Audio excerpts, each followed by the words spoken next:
To the man's horror, two snakeheads crawl onto the shore. Before he can even react, a huge swarm of them lunges forward. In an instant, they devour the man completely. Can you imagine that such ferocious, man-eating snakeheads are actually just a school of juveniles? It turns out they aren't ordinary snakeheads, but genetically modified, mutated ones. When fully grown, they are enormous. The smallest are 2 to 3 meters long, and the largest can rival a fishing boat in size. They can devour an adult in a single bite. Even crocodiles, the so-called kings of the water, are nothing but food in their eyes. A fisherman, unaware of the danger below, is in his small boat, preparing to pull in his net. Suddenly, a buoy is dragged underwater.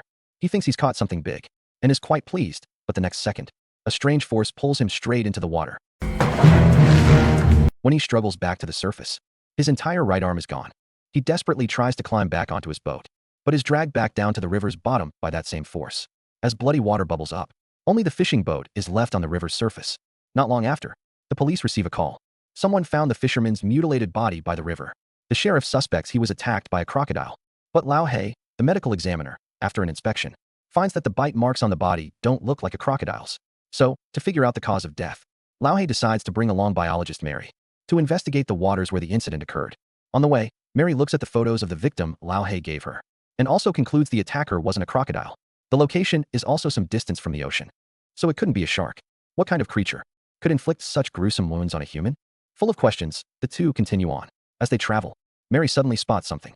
Getting closer, they see it's a crocodile, but it's motionless on the bank. Mary musters her courage and gives it a gentle poke with an oar.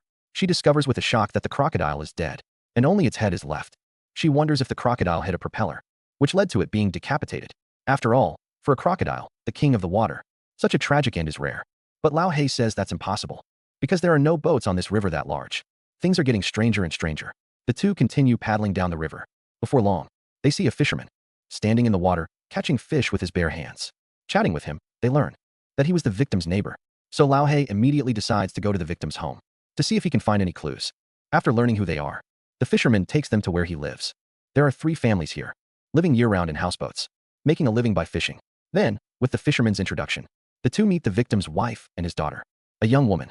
The wife says everything here used to be normal, but ever since a storm a few months ago, the fisherman found a strange boat upriver. Since then, strange things have been happening on the river.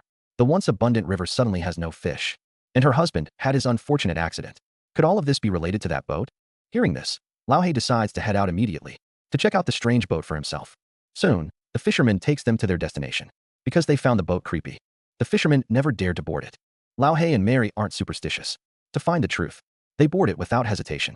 After some inspection, they find the pilot house seems normal. But the moment they open the hatch to the hold, the rotten stench of corpses hits them. Mustering their courage, the two climb into the hold. Using the camera's flash, they find several badly decomposed bodies inside. After coming out, Mary can't help but throw up. But Lao He found a strange fish scale inside. Mary has never seen a scale this large. The fisherman doesn't want to stay here any longer and urges the two to leave if they're done. But just as Mary steps onto their boat, an accident happens. Emma, you okay? Yeah. But no sooner has she spoken, a huge shadow appears in the water. But the 3 of them are completely unaware. Just as Lao He reaches out to help the fisherman, something horrifying happens.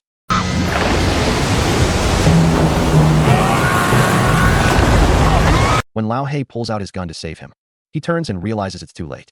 The fisherman vanishes from the water's surface, seeing the water stained red with blood. The terrified pair quickly start the boat and flee the scene. After returning to the houseboat, they immediately tell the others that the fisherman was eaten by the monster. Although they didn't get a clear look at it, they are almost certain it's the culprit that killed the young woman's father and ate the crocodile. For their safety, Lao He suggests everyone leave. They'll go back and notify the police to handle the situation. The residents have no choice but to agree. But since it's already dark, traveling at night is too dangerous. They have to wait until dawn to set off. Unexpectedly, that very night, something terrible happens again. A man waiting alone outside suddenly hears a noise in the water.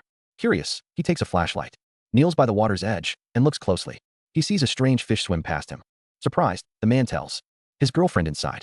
But as his girlfriend walks out, she witnesses an absolutely horrifying scene. The strange fish leaps out of the water and bites off the man's head. Hearing the commotion, the others rush out to see.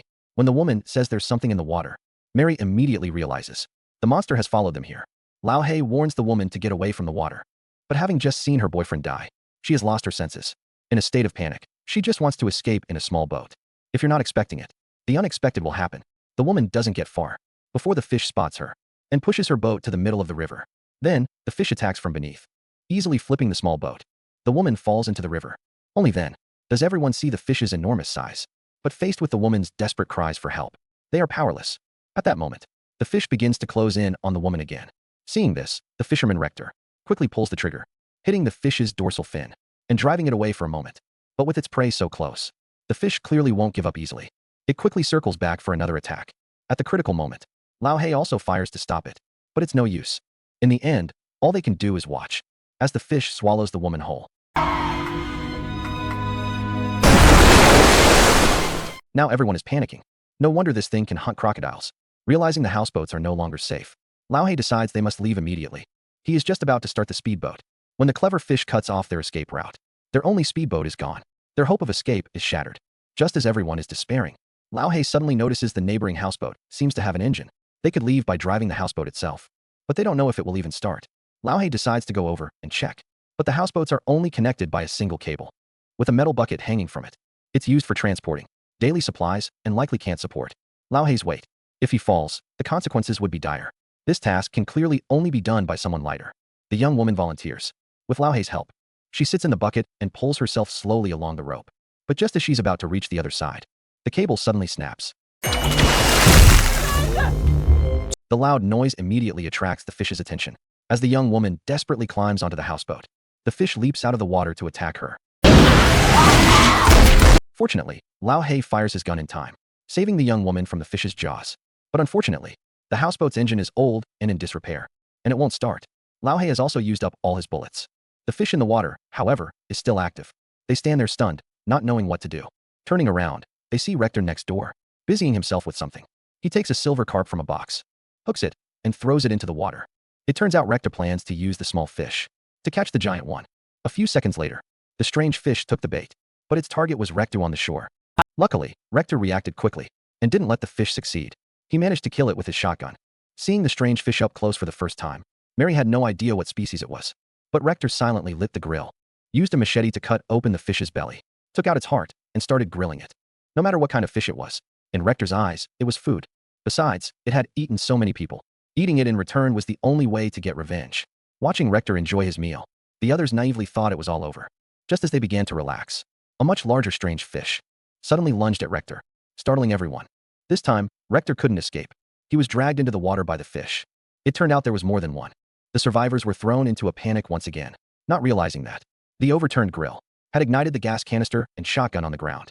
By the time Mary noticed something was wrong, the shotgun, heated to a high temperature, suddenly went off. The bullet it fired hit Mary squarely in the head. Before the others could process what had happened, the ignited gas canister launched into the air and landed right on the houseboat where the young woman was. The girl on the roof had just realized the danger when the house below caught fire. Then, the gas canister suddenly exploded. The girl, blown into the water, survived, but the massive impact knocked her unconscious. Seeing this, Lao He ignored the danger and jumped in to save her. But as he was pulling her back, the strange fish sped towards them. To buy Lao He time for the rescue, the girl's mother quickly cut her own palm with a knife and dipped it in the water to draw the fish's attention. The scent of blood successfully made it change direction. Lao He seized the opportunity to pull the girl to safety, but her mother was now in danger. The fish leaped onto the houseboat. She didn't have time to escape up the ladder to the roof. Even though Danny reached out to help, the fish caught up to her and bit off her lower body. Watching her mother die to save her, the girl was overcome with grief. Now, only the three of them were left alive. For safety, Lao He quickly helped the girl climb onto the roof, but the fish didn't seem ready to give up. It began ramming the houseboat repeatedly, trying to destroy their last refuge. Soon, under the fish's relentless attack, the battered houseboat began to slowly sink. The three of them were helpless, able only to wait quietly for death to arrive. However, there was a glimmer of hope. Just as the water reached the rooftop, a speedboat slowly approached them. The three quickly waved for help, warning them of the danger in the water. But no sooner had they spoken than the fish suddenly attacked, knocking the crew into the water. One of them tried to swim back to the boat, but the fish leaped out of the water, knocking him into the boat's high-speed propeller. He was killed instantly. Fortunately, the other three managed to climb onto the houseboat. Their leader, Sang Biao, looked at the tragic scene. He didn't seem particularly shocked by any of it. He just asked them how many strange fish there were. Learning that Lao He's group had already killed one, Sang Biao immediately explained the fish's origin. It turned out they were genetically modified, mutated snakeheads. Sang Biao had bought them on the black market for a hefty price to keep as pets. But during transport, they encountered a storm, and he lost contact with the crew. For months, he had been searching for the transport boat. He saw the explosion just now and followed the river to find them. Sang Biao never expected the fish to grow so large in just a few months. He had to find a way to get rid of it. As they were talking, the fish's dorsal fin appeared again. Without hesitation, Sang Biao fired a tranquilizer dart, hitting the fin precisely. The dose in that dart was enough to take down at least 3 elephants. His subordinate eagerly prepared to jump in and catch the fish. But not only did the fish not go down, it leaped out of the water and devoured him in one bite. Sang Biao was a tough guy himself. He jumped into the water to try and save his man, but quickly found himself in danger. Luckily, at the critical moment, Lao He fired a flare gun, driving the fish away. That's how he managed to escape with his life. Sang Biao then climbed back onto the boat, quickly taking the others, and chasing after the fish in the direction it fled. They chased it all the way until dawn, arriving back near the fishing boat. There, they discovered the fish's nest. Sang Biao guessed the fish had been knocked out by the tranquilizer, so he forced Lao He to go in first. He wanted to enter the nest and drag the fish out. Lao He had no choice but to get in the water. Sang Biao and his subordinate followed close behind. The 3 of them carefully entered the nest. And sure enough, they found the motionless fish inside. However, it looked like it was already dead. It was then that Sang Biao told Lao He. He had originally bought 3 mutated fish. Now that 2 were dead, there was only 1 left. He had to capture this last one. But as they were talking, his subordinate suddenly disappeared from the water's surface. It seemed the last fish was hiding right there, not wanting to be eaten. Lao He ignored the threats and scrambled out of the nest. As soon as he got on the speedboat, a volley of gunfire came from inside the nest. Then, Sang Biao came fleeing out in a panic. But the next second, the pursuing fish ate him in one bite. This fish was several times larger than the previous 2. Terrified, Lao He quickly started the boat to escape. But the fish immediately gave chase. And it was even faster than they were. It rammed right into them. Danny lost his balance and accidentally fell onto the riverbank, which ironically saved him from the crisis.